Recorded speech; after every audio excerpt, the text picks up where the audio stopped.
Freakonomics Radio is sponsored by Southern New Hampshire University. The best investments are the ones you make in yourself, and no one knows that better than Southern New Hampshire University. With more than 200 online degree programs, no set class times, and low online tuition, Southern New Hampshire University is built to fit your life today and set you up for success tomorrow. Education is an investment. Why not make it a smart one? Apply for free at snhu.edu/Freakonomics. Freakonomics Radio is sponsored by Hotels.com. Hotels.com gives you access to hundreds of thousands of hotels worldwide. And when you join for free, you can save up to 20% instantly with member prices. Plus, every stay earns rewards. So when you book one trip, you're already lowering the cost of the next one. Hotels.com is simple, rewarding, and designed to help you get more out of every stay. Sign up for free and book today. Hotels.com. It's all in the name. Freakonomics Radio is sponsored by Amica. You know what they say, if you want to go fast, go alone. If you want to go far, go together. So go with Amica and get coverage from a mutual insurer that's built for their customers, one that looks after what's important to you together. Auto, home, life, and more, coverage that fits your unique needs. Amica helps you protect what matters most. Visit amica.com and get a quote today.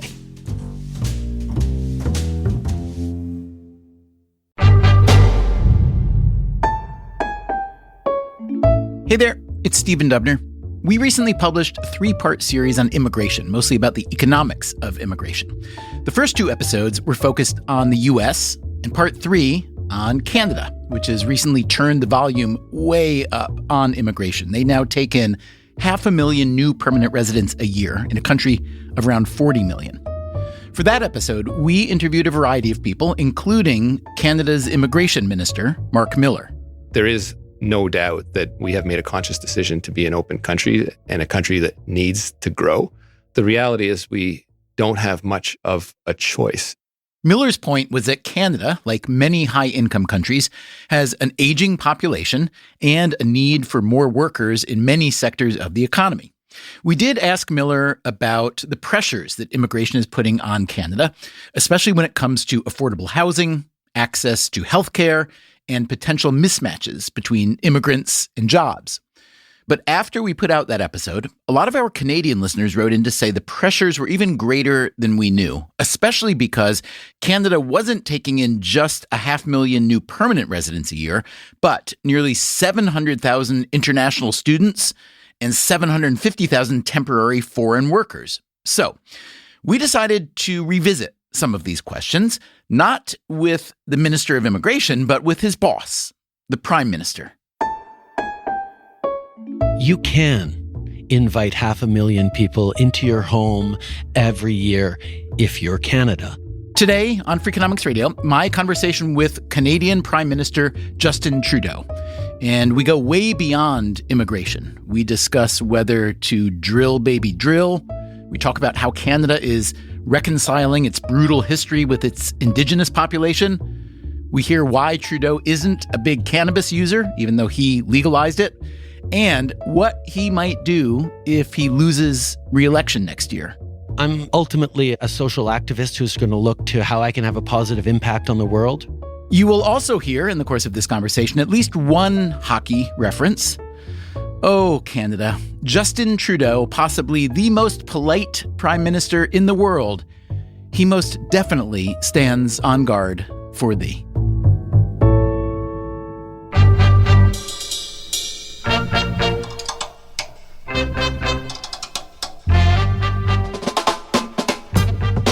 This is Freakonomics Radio, the podcast that explores the hidden side of everything, with your host, Stephen Dubner.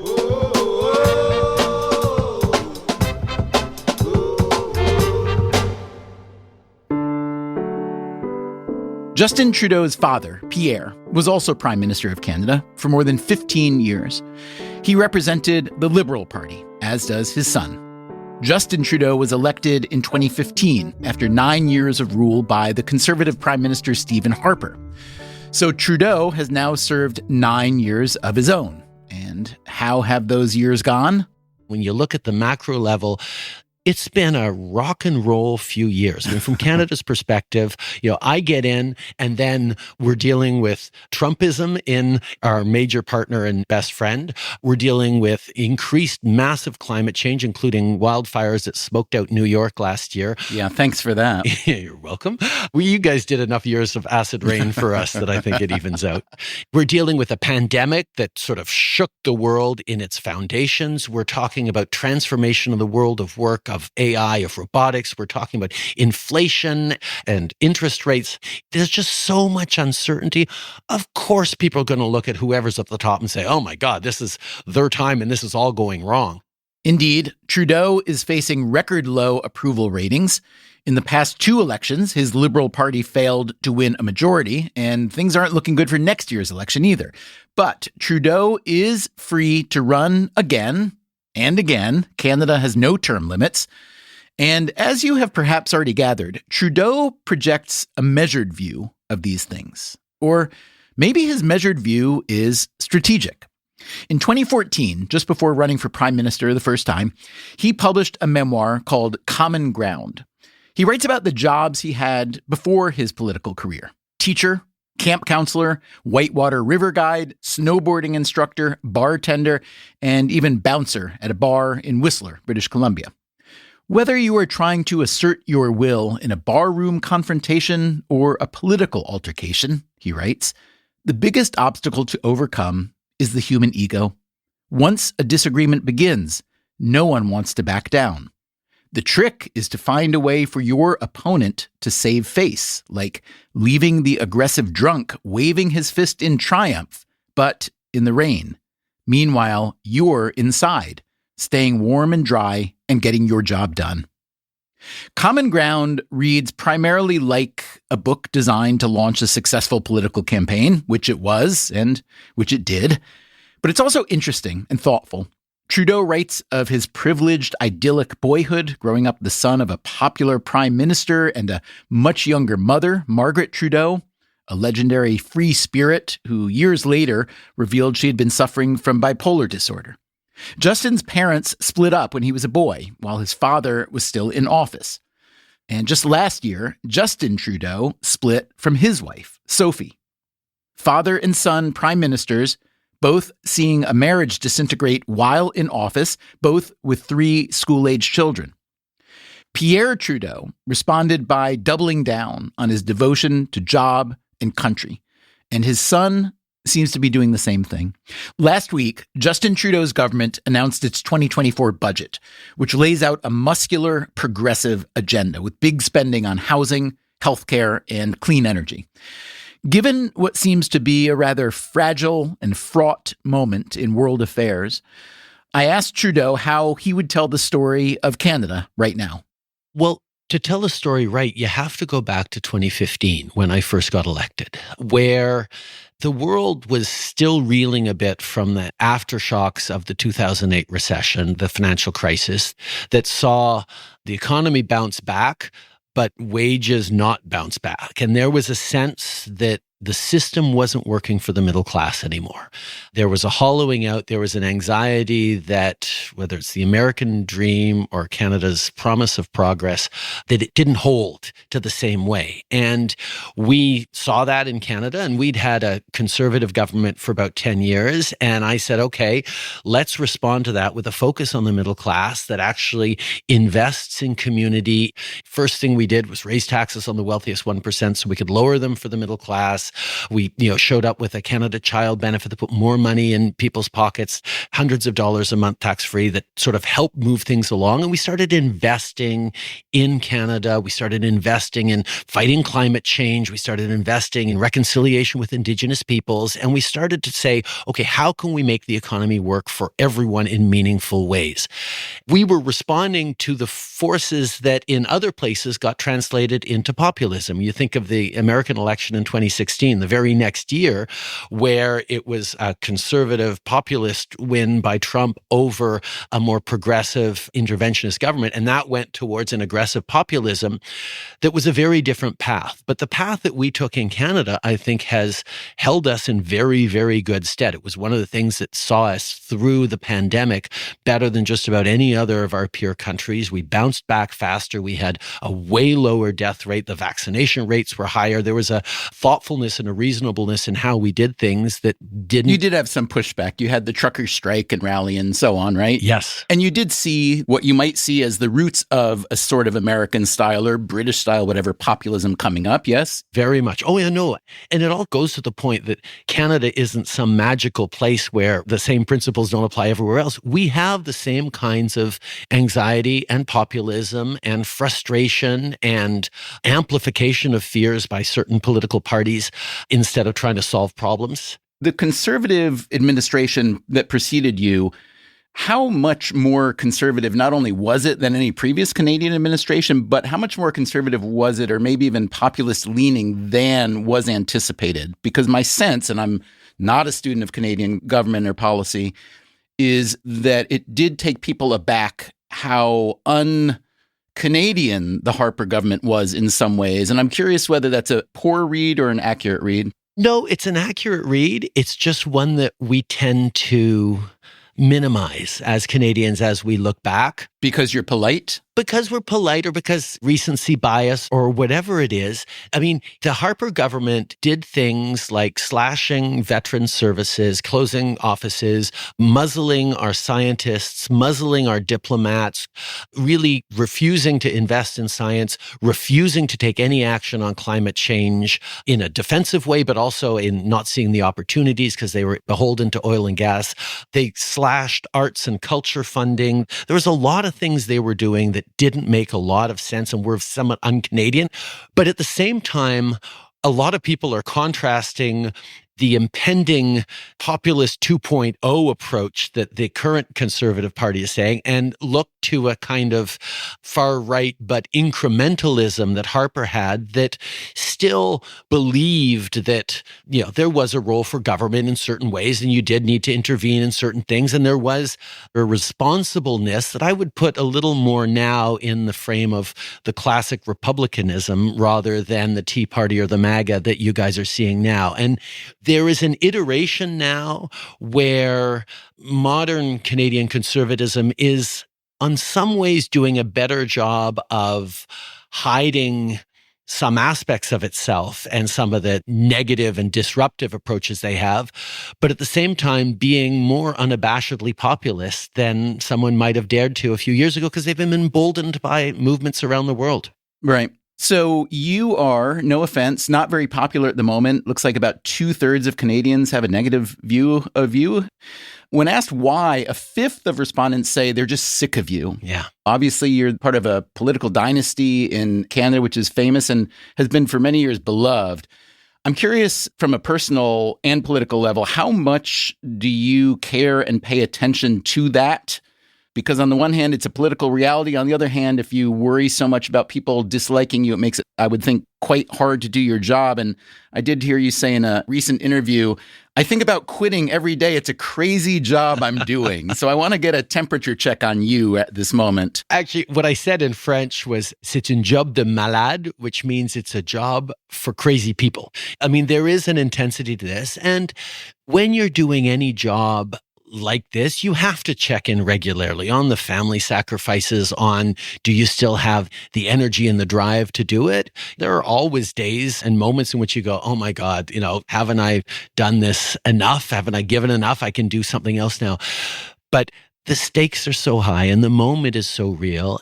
You mentioned the political dynasty. One of the biggest challenges any politician has is detaching what people say about them from who they actually are. I was 7 the first time I remember someone coming up to me in the schoolyard and saying, you know, my parents didn't vote for your dad, so I don't like you either, and walk away. I had to learn early on to detach people's opinions, sometimes founded, mostly unfounded, that were negative, from who I really was. But I also had to learn, because, as you mentioned, my father was also beloved in many quarters, the people who automatically liked me and thought I was the best thing since sliced bread without any greater justification than that. And I developed a strong sense of self. So right now, I'm very much focused on what are we doing? How are we solving the real challenges people are facing, rather than, do people like me right now? My sense is that a fair share of the unpopularity, or the decline in popularity, let's call it, is due to the uncertainty surrounding immigration. It's a huge move you've made. And the arguments for increased immigration are empirical, logical. I think people really understand that. But of course, every idea requires a policy, and carrying out the policy is difficult. And then there are knock-on effects, like, what do you do about all the extra housing and infrastructure you need? And how do you amplify your education and healthcare systems and so on?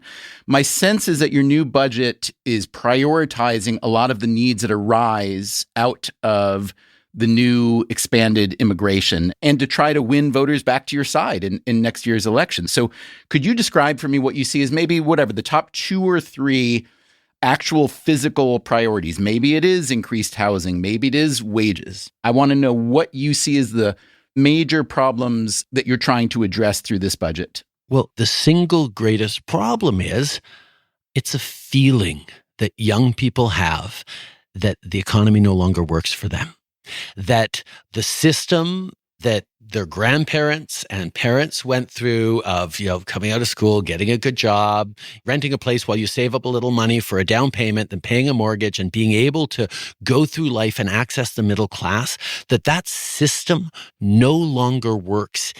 As boomers and Xers sort of say, oh yeah, no, it was tough for us too. No, it's different now. It's like the rules have changed. The economy has tilted away from the success of young people. And quite frankly, every economy needs its young people, its millennials, its Gen Zs, sorry for Americans, to be successful.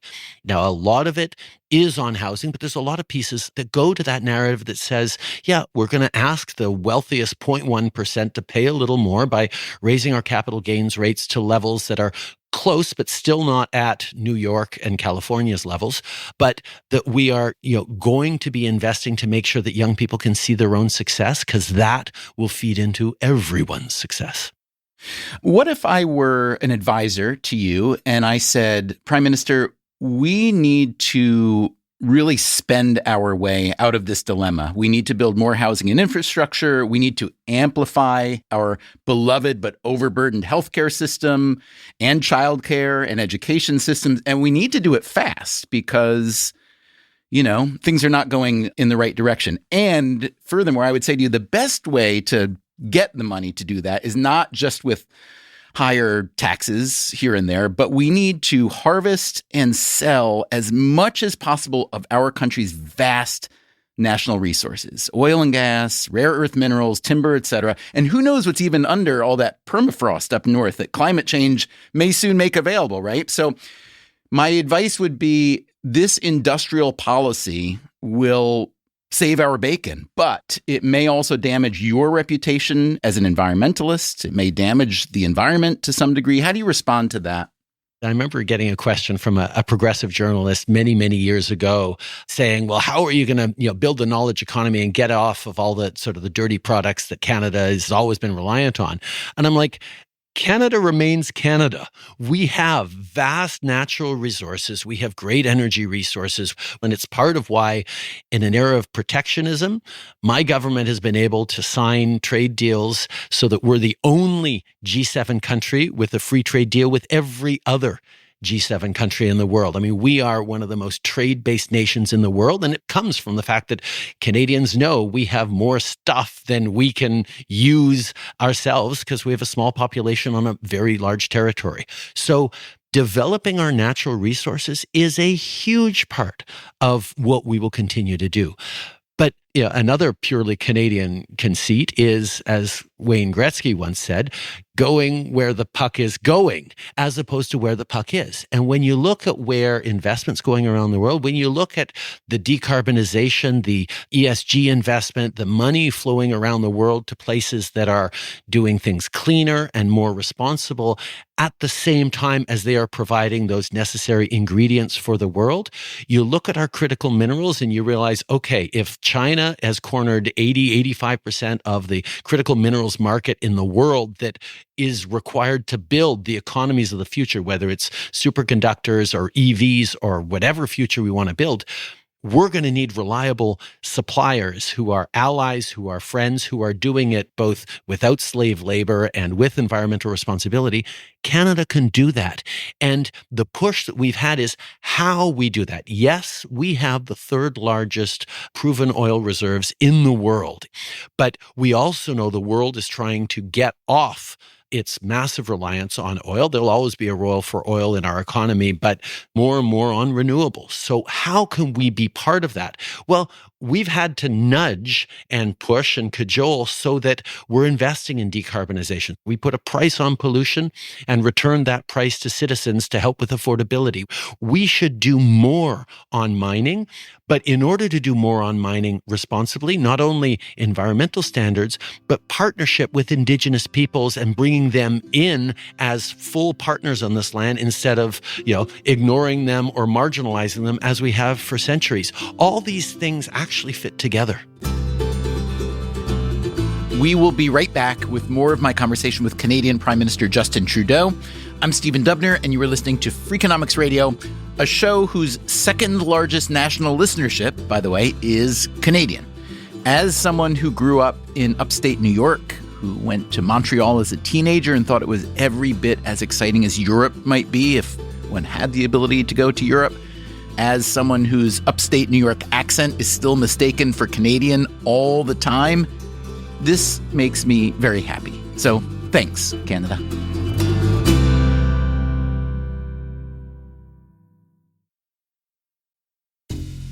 Freakonomics Radio is sponsored by Southern Company. The world and its energy needs are always changing. Southern Company's commitment to meeting this demand stays the same. That's because Southern Company believes energy is more than a utility, it's what powers possibilities. So they are looking ahead and investing $80 billion in infrastructure upgrades and are committed to fueling growth in ways that benefit all customers so that reliable and affordable energy is accessible for generations to come. Go to southerncompany.com to learn more. Southern Company, building the future of energy.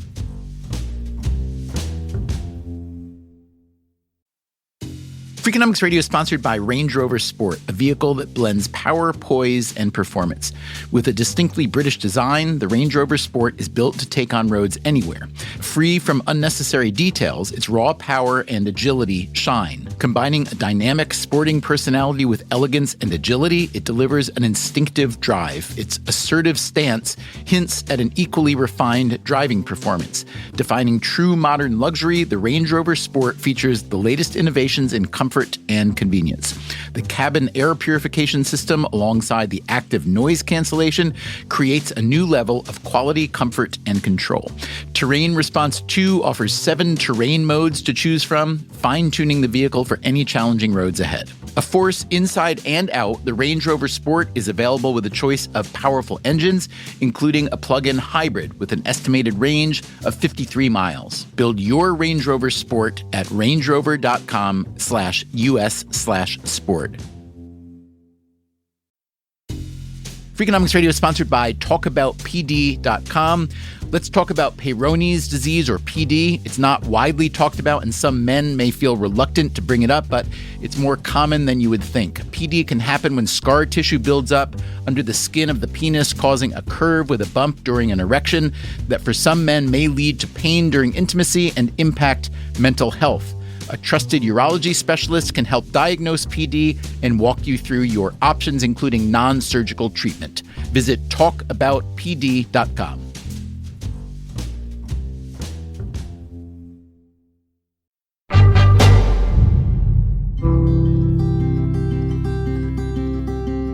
We spoke with Canadian Prime Minister Justin Trudeau on Thursday the 18th of April. Let's talk a little bit more about immigration and the pressures it has put on the country. There are plainly many, many, many upsides of immigration, which is what we spent a lot of time discussing in the series we did. But if you look at all these problems that you are now trying to address, especially housing, but also access to healthcare and education and infrastructure, I mean, you had to see that they were coming to some degree. You can't invite 500,000 new people to your home and not expect growing pains and shortages. When you look back over the past, let's say 5 years, how do you think you might have planned differently or better?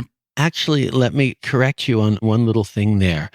You can invite 500,000 people into your home every year if you're Canada and not experience growing pains at all.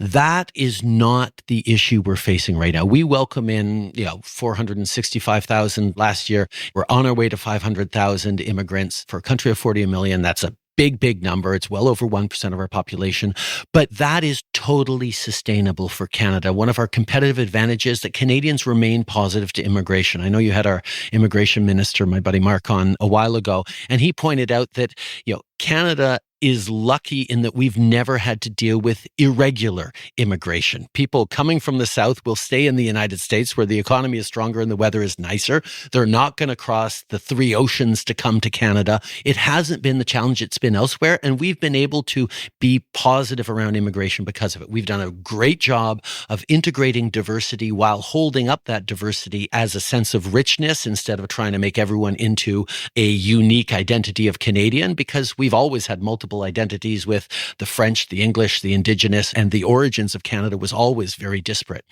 But the pressure we've had recently, particularly since the pandemic, is that on top of the 500,000 or so permanent residents that we settle in an orderly manner that are great for contributing to growing communities, to our workforce at a time of labor shortages, we've had a massive spike in temporary immigration or unplanned immigration to a certain extent. Some of that are asylum seekers, where we have had a boost from Mexico and from other places that we've had to tighten up on and reimpose a visa on Mexico. But the large part of it is in 2 categories: international students and temporary foreign workers. International students went from like 200,000 a year to 700,000 a year over the past few years. Wow. Why was that? Because there was a real decision by universities and particularly by the provinces who run the universities to go out. They're cash customers, correct? They are. We have tuition fees in Canada of between $5,000 and $10,000 a year for our top-notch universities, depending on the programs. But international students will pay $25,000, $30,000 because they don't get the same level of subsidies that Canadian citizens will, which is totally natural.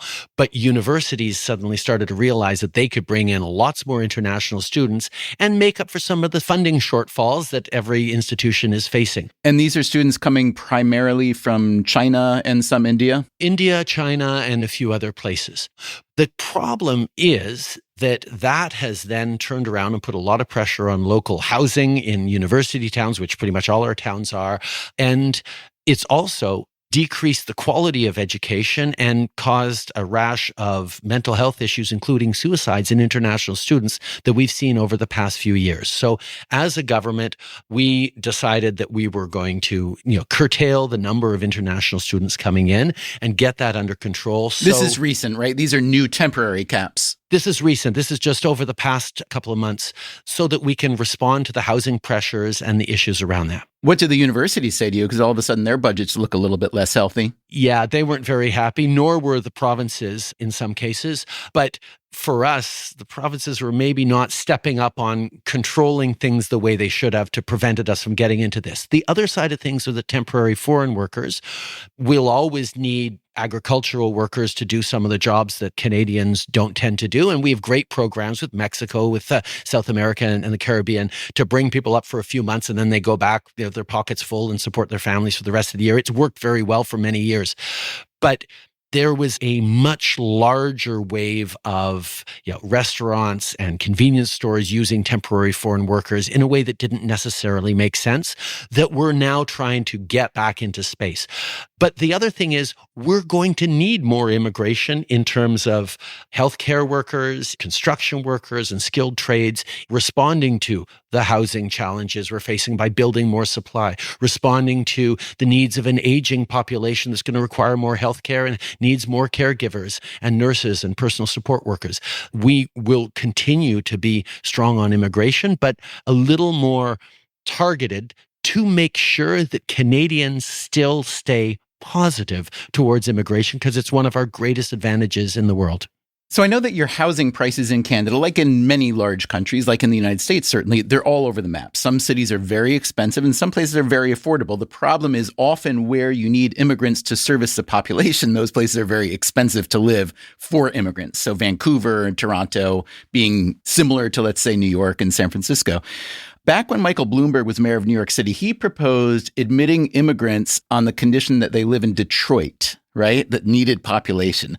I'm curious, have you thought about connecting your immigration policy to where immigrants settle, specifically in less expensive parts in Canada that would put less pressure on housing? That is absolutely something we're doing. And we see rural parts of the country that have, an aging population where young people leave to go to the cities, and there's a need for an influx of new populations.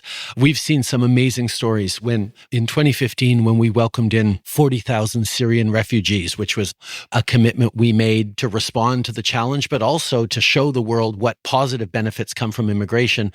Those families have settled not just in our largest cities, but in some of our small towns that have been incredibly successful. But I mean, is that directed? Is that policy, or is that just the way it shakes out? No, it's something that we have to directly create incentives and encouragements for, but we don't and wouldn't ever force someone to move to one place or another. If you're immigrating to Canada, you get to go wherever in Canada you want. But we will create opportunities and jobs and growth and try and work with local municipalities and regions to boost that. But the challenge is bigger than just around immigration. The fact is, in our largest cities, if you work as a nurse or an electrician or a police officer, you're having to live way out in the suburbs. You can't afford a place in the city that you actually work in. And that's something we're aggressively trying to turn around with investments in affordable rentals, affordable housing that is designed to respond to people actually being able to live in those cities. And in the new budget, I understand you are providing for the lease of public lands to private developers and so on. Is that right? Yeah. Well, it's one of those things that you sort of look at, like we have, Canadian Armed Forces armories in lots of our downtown cores that are beautiful old buildings, 2 stories, surrounded by, 30, 40-story apartment buildings. Well, that's a lot of empty space above the top where we could have a new armory or build on top of that armory, or that post office, a single floor post office in a smaller city could easily have, 10 stories of affordable housing on it. It's an idea of creating densification and livable cities in a way that is accessible. Let me change the subject here. One of the starkest contrasts between your country and ours that I see is the way that you and other Canadian leaders have been outspoken and proactive in addressing your country's past exploitation of its Indigenous people.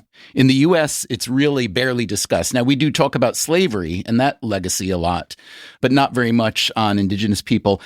I'm curious why you think there's such a difference. And actually, there's one issue I wanted to ask you about. I don't know so much about this, but I know that a couple years ago, there was the claim of human remains having been found in unmarked mass graves at residential schools for natives. And, your government responded very mightily. The flag was lowered over public buildings for several months. Parliament passed a motion calling on the government to recognize the schools as having committed genocide. But now it's evident, and some people claimed it was evident back then, that those claims were false. The remains weren't human. But you endorsed what turned out to be that false accusation. I've read that may have been the sort of political misstep that was important for the decline of your public approval. Can you walk me through that issue?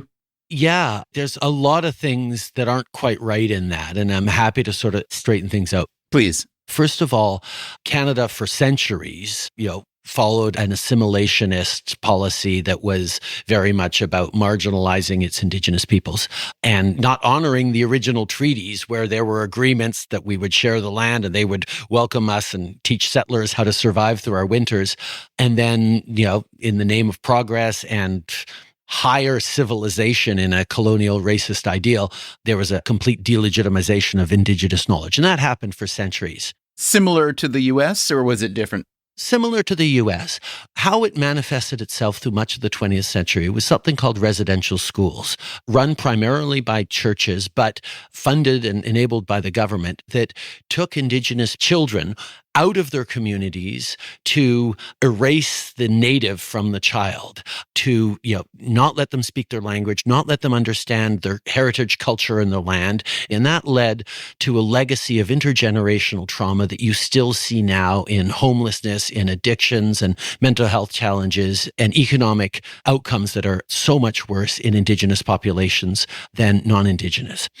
These residential schools usually had cemeteries beside them because kids would die, some cases from abuse, some cases from the flu and untreated maladies. The conditions were very, very, very difficult. There was a lot of TB going around back then, yes? Yes, and terrible living conditions. And too many Indigenous families had experiences of their kids were taken away at the end of summer, and they were given a note the next year when they were supposed to come home, no, your son or daughter died. And they ended up in these graves. They weren't mass graves, but they were unmarked graves, usually, beside schools, that have now started to be recovered. So that is absolutely true. There are plenty of human remains and families who still remember the brokenheartedness of having lost a great uncle or whatever when they were 7 years old.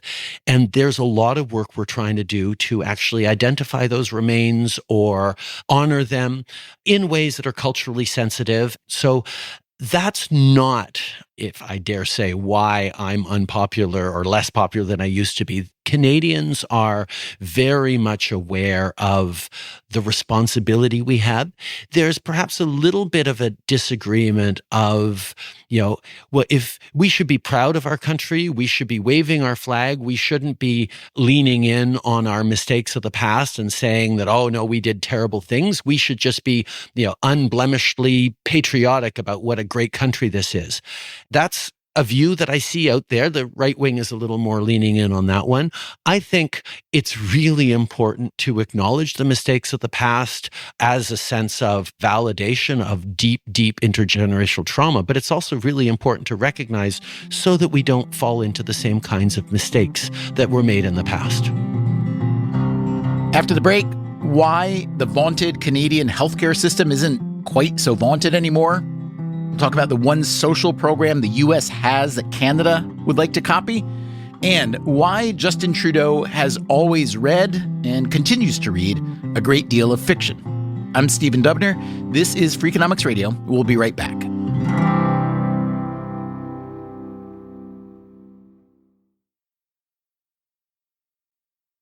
Freakonomics Radio is sponsored by Figure. Did you know that 40% of homeowners own their home outright?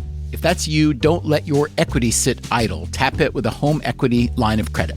Figure, the #1 non-bank HELOC lender in the U.S., helps tap equity you've built in your home so you can do things like tackle a renovation or pay down debt.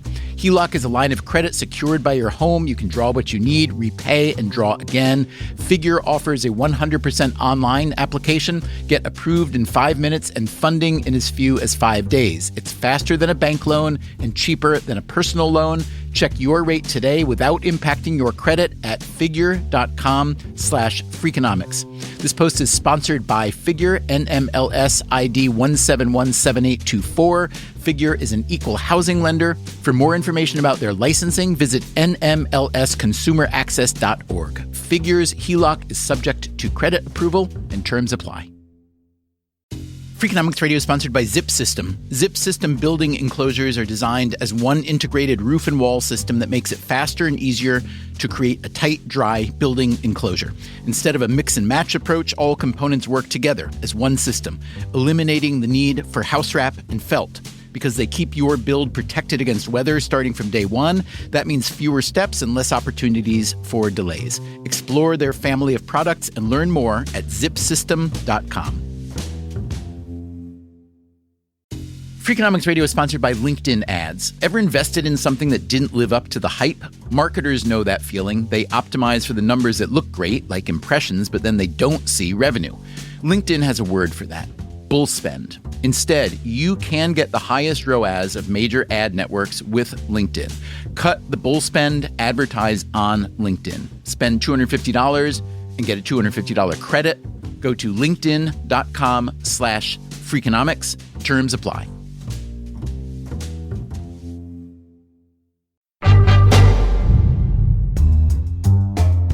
Okay, let's get back to my recent conversation with Canadian Prime Minister Justin Trudeau. Let me ask you about your healthcare system, which is in the U.S. famously wonderful. Although when you start to dig in, especially in recent years, you see it's under significant pressure. So I've read that 6 million Canadians in a country of just over 40 million don't have a family physician or other primary care provider.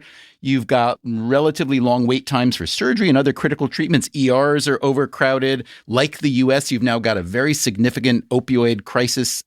How do you fix that? Well, in Canada, our federal government doesn't deliver health care to most Canadians. The armed forces and Indigenous people are an exception, but most Canadians get their health care through provincial delivery. So the federal government has always had a role of helping fund the healthcare systems across the country as long as they are meeting the goals of the Canada Health Act. But not run them. The challenge, though, is we're funding a big part of the provincial systems without any accountability on results, because the Constitution says they get to deliver. So one of the things that we did last year is I put a $200 billion package forward for healthcare over the next 10 years, which means that, yes, there are targets to hit on family doctors and the number of Canadians who have access to a primary care physician, because that's a huge entry point into it. More money on mental health, more money for supporting healthcare workers, better conditions, better jobs, more hires. But it's all underpinned by better data, by a level of transparency and openness and accountability that's going to be able to compare outcomes from one region to the next, compare outcomes within systems in a digital way that is going to drive innovation. Because if you can't measure something, you can't improve it. What do you think when you watch what's happening with the NHS in Britain, which, again, beloved healthcare system by its citizens, but under massive pressure now? Is that sort of your nightmare scenario for the Canadian version? There need to be improvements, but our healthcare system, with all its faults, is still there for people. Nobody loses their home. Nobody goes into debt or bankruptcy because they get sick or have cancer. But there's always more to do. 3 things that the federal government had decided to do recently as part of this budget and of the last years on care and on affordability is we've stepped up with a dental care program, which wasn't part of regular healthcare. We're also moving forward on free insulin, because when people skip their diabetes medication, the consequences for them, but the consequences for the healthcare system are massive. And third, we're moving forward on prescription contraceptives, because we know too many young people are squeezed in this economy and too many young women don't get to pay for the pill or the IUDs or whatever it is that allow for that family planning. And I'm an unabashed feminist and feminist government, so we're making sure that women have the choice, and we're covering prescription contraceptives. My next question circles back to my pretend advisor question about, hey, we need a lot more resources to carry out all these plans. How about using more of our natural resources to generate revenues?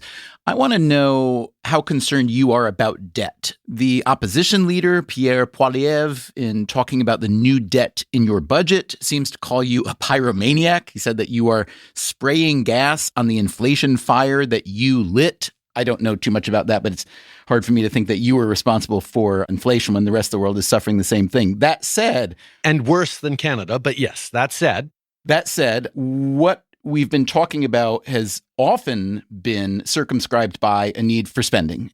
Can you talk to me about balancing, about moderating those needs with the amount of debt that you'll take on? Yeah. I mean, first of all, the big difference right now between the Conservatives in Canada and our progressive government is that we believe there is a role for government to play. Government shouldn't do everything, but it should be there to help make sure that the system works to give as many people as possible an opportunity to succeed. Whether it's things like a national school food program, which the US has had, but Canada didn't have, that we actually brought in with this budget. Finally, we found one social program that we beat you at. happy to learn on that and draw on that, or other things that we believe government has a role to play. So the dental care, the pharmacare that we talked about, the investments in healthcare, the supports for seniors, the housing approach we have, childcare, $10 a day childcare, those are all things that the Conservatives say we shouldn't do. And they talk about the need for fiscal responsibility. The problem is, like so many things that conservative politicians do these days, it's actually a fact-free based argument because Canada has the lowest debt to GDP ratio in the G7. We are the third largest economy in the world with a AAA credit rating on the international bond markets. The US has it, but only because you're a reserve currency, not because you're so fiscally responsible. Germany has it, and then Canada has it. We have managed to have the lowest deficit in the G7. We came out of the pandemic with a quicker bounce back on jobs. Yes, we added lots of debt during the pandemic, but the track of our deficit and the sustainability allows us to invest in people. For example, we're putting down $13 billion to draw in Volkswagen's battery manufacturing gigafactory in southern Ontario. We beat out Oklahoma for it. The Conservatives say, well, instead of engaging in corporate welfare, you should have just paid down the deficit and balanced the books quicker. But I know that investing in an EV factory with 30,000 indirect jobs and billions of dollars in growth over the next 30 years in an industry that's going to be super important is the right kind of investment. So the contrast is not about whether or not we're fiscally responsible, because we are. The question is, what are we investing in for Canadians and for the future? Let's talk about childcare, which you brought up. There is this plan, but I understand you're not there yet. And I wanted to ask you about it in relation to your fertility rate. So one reason countries want and need to bring in a lot of immigrants is because they're not producing as many babies themselves. And Canada's fertility rate is pretty low, substantially lower than the US. Ours is about 1.66 now. Yours is 1.33, which really surprised me. And one argument, although I don't know how strong an argument it really is that fertility rates do tend to fall when childcare is expensive or unavailable. So I'm curious how you see those two issues being linked, what you're doing to make childcare more affordable, and if you have a good plan, if you wouldn't mind if we steal it, because plainly we don't. Well, first of all, we do know to a certain extent the impact of childcare because for 25 years, my home province of Quebec has had $10, $7 a day childcare that is extremely effective. And I know anecdotally, families of my generation all had lots of kids. I don't know that it really affected the fertility rates, but it was an experiment that was extremely successful in Quebec. For 5 decades now, since a royal report on the status of women in the early 70s, the number one recommendation on improving the opportunities for women was childcare. And we've looked at various things. We brought in a Canada Child benefit that cut child poverty in half. It's a means test benefit that puts hundreds of dollars tax-free in the pockets of low-income families every month that has done massive things for ending child poverty and supporting kids, but it didn't really help with the very high cost of childcare. It was the pandemic that actually allowed us to move forward on childcare because, first of all, people understood what a hassle it is to have kids at home when you're trying to work. Like everyone suddenly had that universal experience that women had known for a long time. But also the business community, looking at labor shortages, realized that, okay, no, we need more women in the workforce. So there was a moment and we leapt on it. And first thing we did was cut childcare fees in half across the country, where we went from places that were like $70 a day down to $35 a day. At the time where the mortgage rates were going up because of interest rates, actually saved a whole bunch of families bacon in a very, very real way. But we're driving down towards $10 a day right across the country. Not every province is there yet. And part of the knock-on effects of that are, first of all, an increase in women's workforce participation, the likes of which we had never seen just over the past year or so, as women no longer have to choose to stay home because if they go out and work, they can't even afford for childcare with the salary that they have. So there's that. But it also is leading to more jobs for primarily young women as early childhood educators, as we're creating greater opportunities in the care economy around that. What do those jobs pay, though? We're working on getting a proper pay grid up to $25 an hour and beyond. These are good jobs, but there's still more work to be done to make sure that they are good careers. But it's a catch-22, I guess, right? Because you want to provide affordable childcare, but you want to pay the people who are providing the childcare a living wage. But the economic benefits of childcare are so positive for the overall economy that it's worth subsidizing. But again, the ideological perspective from the conservatives is pushing back against it. There's still a debate over it, but yes, by all means, please steal this. It's good for the economy, it's good for women, and it's good for kids to get the right start in life. So you legalized cannabis, not you alone, but your administration. I'm curious what you see as the benefits of cannabis legalization and use, because it hasn't been widely studied, especially in the US where it's still federally prohibited. So I'm curious if there's an answer beyond, well, people were using it anyway, and the black market has a lot of negative effects, and so we just wanted to make a regulated market, which is a good economic argument. But what do you see as the benefits of use? And I'm curious if you use cannabis yourself.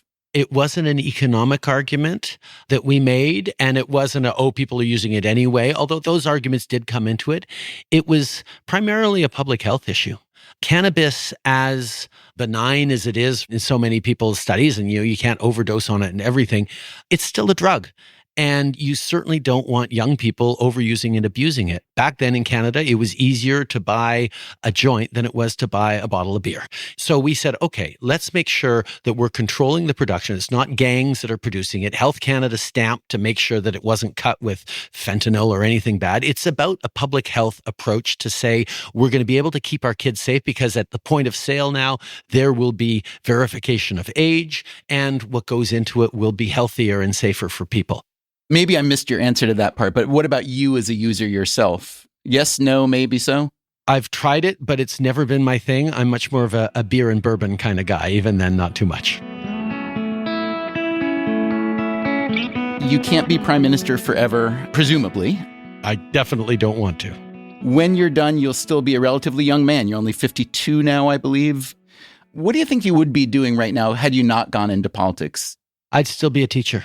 And when I leave politics, I will look to teach again in one way, shape, or form, whether it's, reflecting on the intersection of technology and democracy and trying to, shape the world that way. I'm ultimately a social activist who's going to look to how I can have a positive impact on the world. I did it as a teacher. I'm doing it now as a politician. Whatever I do next, I will continue to try and have an impact on the world. But for now, I'm very much happy and focused on the job I have and not thinking about the future too much, except the future for young Canadians that we're trying to build. Do you still feel that your Jesuit education and your father's Jesuit education inform the way you think about what you do now? Oh, very much. Very much. The rigor of the education I had, the intellectual honesty that is required of being true to your values and really thoughtful about how to articulate them, combined with my own personal faith. I still remain Catholic, and my relationship with God is something that is important to me in a way that is deeply personal. My faith is part of who I am, even though I probably haven't done as good a job at passing that on to my kids as a good Catholic should. The world is changing, but for me, it's part of the moral core of who I am. You write in your memoir really movingly about becoming transfixed and immersed in reading fiction as a kid. And somewhat to the chagrin of your father, what you were reading wasn't quite what he wanted you to read, but how that habit stuck. I am curious if you still read much fiction today, but what I really want to know is, can you make a good, succinct argument for why reading fiction at this seemingly late stage in our civilization is still important to stimulate our thinking or worldview in a way that other things cannot? Well, I was a school teacher, so I have that answer ready. Getting kids to read stories is sometimes one of the first ways they discover empathy, because you have to see yourself in the main character to get any enjoyment out of the book. And being aware of how someone else thinks and feels about anything is a complete opening of the world. And the one thing I'm worried with my kids, with all our generation that are, watching YouTube and TikTok videos and not reading as much, not immersing themselves in worlds that they can only see through their interior eye, is that we might be losing something around empathy that is exacerbated by filter bubbles and echo chambers and all those things that we have. That's a really good answer. But that's not even my main answer. The main answer is, as a politician and as an adult, why do I continue to read massive amounts of fiction? Because story is the only thing that matters. How we tell the stories of our lives, how we tell the story of the world we're in, the narrative of our lives, and the arc of those stories is still how we think. And it's how humans are programmed and have been programmed to think for 200,000 years of oral tradition. The idea of story as the vehicle for existence is at the center of everything I have. And when I need to step away from the mounds of briefing notes and nonfiction that I'm forced with my work, I need to dive into story. So, what is the story of Canada at this moment? I'd be curious to hear your take. Our email is radio@freakonomics.com. Here's my take. Justin Trudeau is too polite to say so, but as more and more countries increasingly flirt with populism and know-nothingism, the sort of which has in the past led to mostly terrible things, he is standing firmly on the opposite side. In this regard, he is unapologetically liberal. Maybe not quite unapologetically, because his politeness can seem like a preemptive apology, but this is where Trudeau stands, and for the time being at least, where Canada stands as well. It was interesting to hear Trudeau call himself ultimately a social activist. That is not an admission most politicians care to make, from either side of the aisle. If you listen to this show regularly, you will know that I don't often interview politicians because they generally won't answer your actual questions and they aren't willing to give straight answers. I would say that Trudeau was okay at answering my questions, and a lot of his answers, while not quite straight, did usually end up somewhere close to the intended destination. It is good to hear directly from people who are in a position of great power, and for that, I thank him for his time. Coming up next time on the show, in a way, it's a reverse image of Justin Trudeau's Canada. We look at early 20th century Vienna, what it stood for. They were trying to take all the most modern disciplines, physiology, mathematics, statistics, and apply all these new disciplines to building a new civilization. And what became of it? In a most comprehensive, ruthless manner, the Nazis basically destroyed Vienna as a center of scientific, progressive, liberal opposition to National Socialism. Usually when we think of a lost world, we go back centuries or maybe millennia. But Vienna is a lost world that lived on through its diaspora. That's next time on the show. Also, I wanted to mention in our previous episode called How to Pave the Road to Hell, one of our guests misspoke when he was talking about an income cutoff for Medicare. He meant to say Medicaid. The fact that this guest is a Nobel Prize-winning economist is not an excuse. We should have caught the error. Thanks to the many of you who did catch it and wrote in. We edited that portion and republished the episode. Okay, we will be back next week to wax Viennese. Until then, take care of yourself and, if you can, someone else too. Freakonomics Radio is produced by Stitcher and Renbud Radio.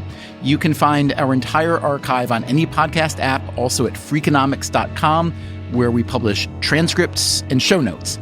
This episode was produced by Alina Kuhlman and Zach Lipinski, with engineering help from J.P. Davidson in Ottawa.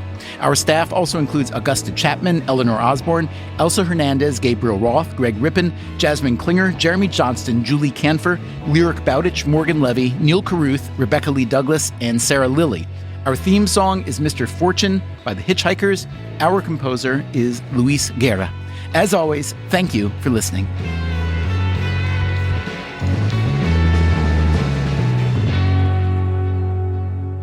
I've been a big fan for a long time. I actually dusted off my old copy of Freakonomics last night. The Freakonomics Radio Network, the hidden side of everything. Stitcher.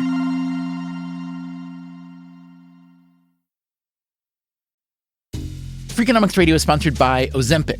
Innovation happens through rethinking what's possible, and when it comes to GLP-1s, Ozempic pill does just that. Learn more about Ozempic semaglutide tablets, 4 and 9 milligrams, by calling 1-833-OZEMPIC or visit Ozempic.com to view the medication guide and ask your doctor what's possible with FDA-approved Ozempic pill. Hey, everybody, it's Rob Lowe here. If you haven't heard, I have a podcast that's called Literally with Rob Lowe. And basically, it's conversations I've had that really make you feel like you're pulling up a chair at an intimate dinner between myself and people that I admire, like Aaron Sorkin or Tiffany Haddish, Demi Moore, Chris Pratt, Michael J. Fox. There are new episodes out every Thursday. So subscribe, please, and listen wherever you get your podcasts. Welcome back to Should I See a Doctor?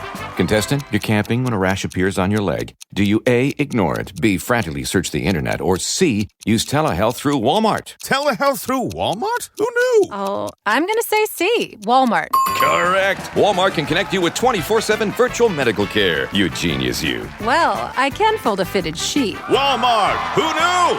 Telehealth services offered by third-party providers. Restrictions and fees may apply.